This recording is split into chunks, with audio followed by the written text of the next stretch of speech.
जय हिंद दोस्तों, आपका स्वागत है आपके अपने YouTube channel learning point with Abhishek sir पर। दोस्तों, अगर आप चैनल पर नए हैं तो चैनल को सब्सक्राइब कर लीजिए और बेल आइकन प्रेस कीजिए ताकि आप डेली डिक्टेशन पा सकें। डिक्टेशन शुरू होगी 5 सेकंड बाद।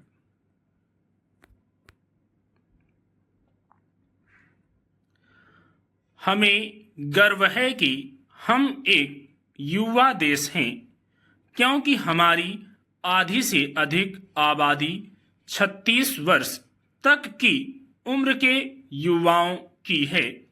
उसमें से भी 3/4 आबादी ऐसे नौजवानों की है जो 16 से 26 वर्ष की उम्र के हैं और अपने लिए इस नए भारत में जिंदगी की सार्थकता तलाश रहे हैं।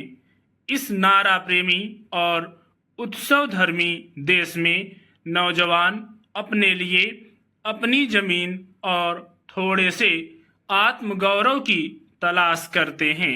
उन्हें अनुकंपाओं की बरसात से भीगी धरती की जगह धूप से तपती मेहनत मांगती वह धरती चाहिए जो उनकी योग्यता के अनुसार रोजी रोजगार दे सके और वे अपनी मेहनत से सफलता की सीढ़ियां चढ़ते हुए बिना किसी बैसाखी के जी सकें, मगर ऐसा नहीं है।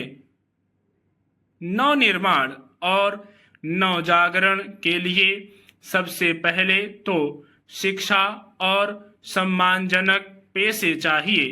इनके लिए प्रवेश परीक्षाएं आयोजित होती हैं जो उनकी योग्यता का उचित मूल्यांकन करके उन्हें सम्मानजनक रोजगार दे सकें, मगर रोजगार की गारंटी इस देश में नहीं है।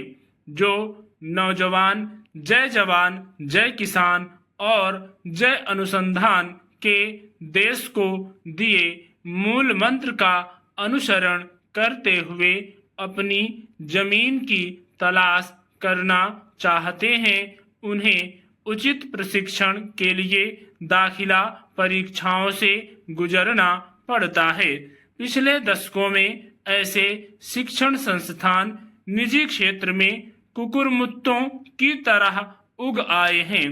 शिक्षा दुकान न बने, उसके दाखिले चोर दरवाजे न बने, इसके लिए देश में एक राष्ट्रीय परीक्षा एजेंसी यानी NTA की स्थापना की गई। फैसला किया गया कि नौजवान अलग अलग राज्यों में अलग अलग प्रतिष्ठानों की परीक्षाएं देने को न भटकते फिरें। उन्हें एक देश एक परीक्षा का मूल मंत्र NTA द्वारा दे दिया गया।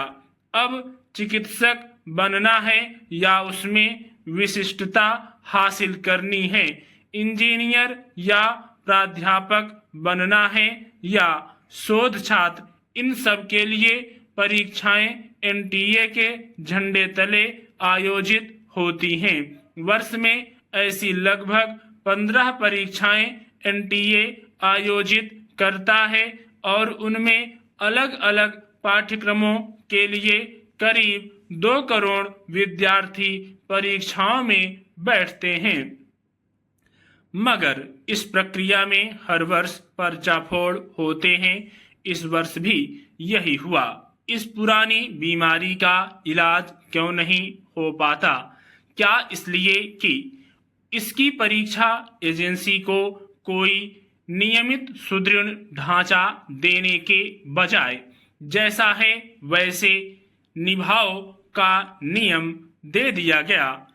एजेंसी में 15 शीर्ष लोग तो अलग अलग प्रतिनियुक्ति से आ गए, पर परीक्षाएं अंततः निजी एजेंसियों को ठेके पर दी जाने लगी।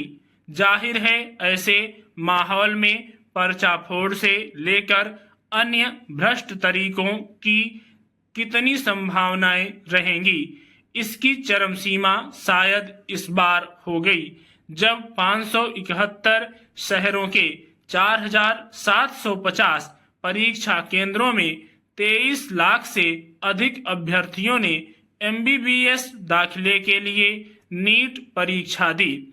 नतीजा निकला तो 67 छात्र प्रथम श्रेणी थे, उन्हें 720 में से 720 अंक मिले। स्पष्ट हुआ कि नंबरों का बंटवारा तर्कहीन तरीके से हुआ है। शोर शराबा हो गया स्टॉप।